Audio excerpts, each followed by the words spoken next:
Londe Musa kata blanja sa wule tinide sengoro. Akatoe akata mene jiri juninde chema. Wata tita dona. Akima do jiri junila kosa alogbe. Ala kumakanka bo jiri junu wolo ko. Ikima do yano la.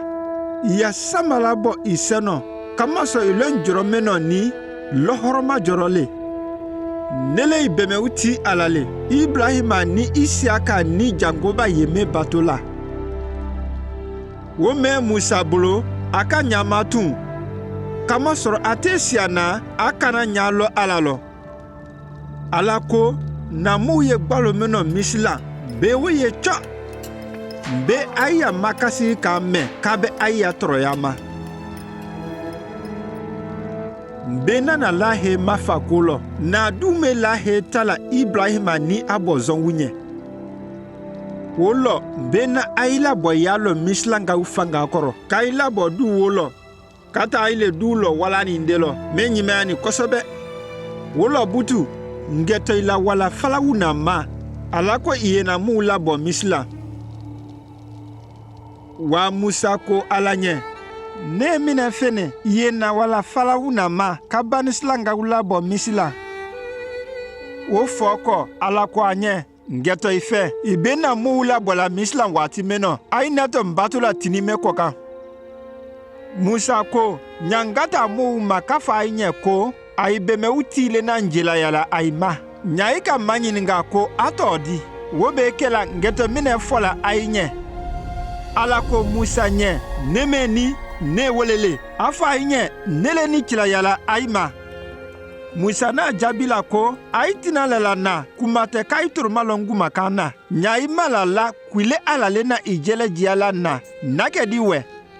Alako Musa nye minde itelo ni Musa ko gbelele.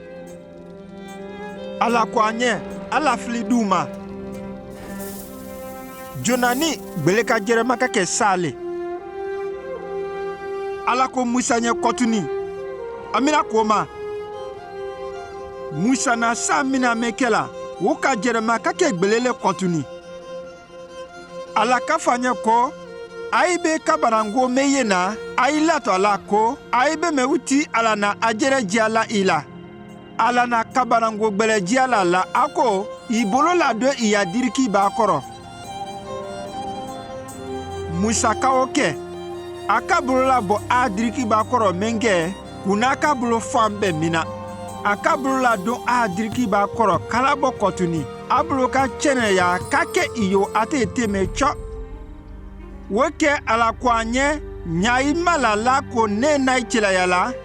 Wobe kela ye jide tanel kolo ya bodu jalan koka. Jiwoke to jelmala kake je ile. Musa kafo alanye ko ala ndalo dianinte. Ndese kumala anyimala ite mogbela chilaya ala kwanye nejele keto kumaudona ida aniki kroche halunala na imade mengolo asenu kumala anyimala nala ya ben yalo alele keto ya kumala sebale.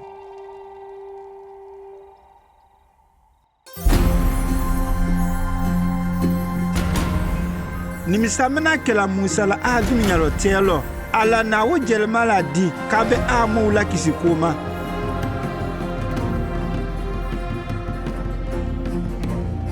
Mindelo ala na mo fanga ndande tala amu la bokolo misila yo Musa te nyamema.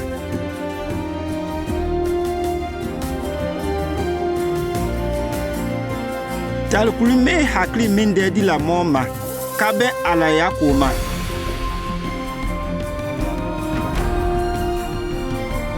Tal kulme hakli minde di la moma kabe mota manyama ala nyakoro.